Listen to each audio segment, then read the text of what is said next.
My name is Raya Kassisieh, and my work's name is Heavy Petals. My work looks at the politics of the body from very diverse angles. It looks at the body as a tool of creation. It also looks at the body as a sieve or a digestive mechanism that kind of absorbs and generates from. So this work at the Biennale specifically looks at my body but other bodies through the representation of the rose.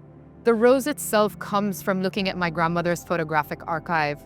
I lost her not too long ago, and I was left with images from before I even knew her. And these images were adorned with florals, whether they were patterns on her clothing or surrounded her in her personal gardens in her many homes. She loved flora. She loved it.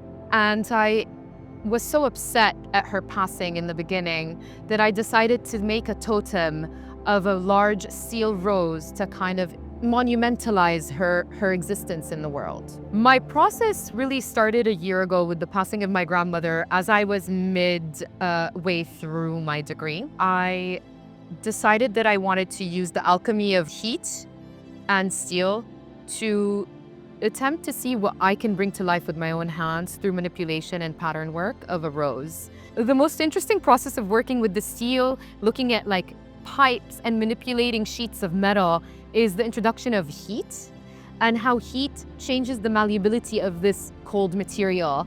And it brings an opportunity for the work in its materiality to hold the ideation behind the work. This work initially started with looking at the etymological root of the word haddada, which also goes into hadid, which is steel, and hidad, which is mourning.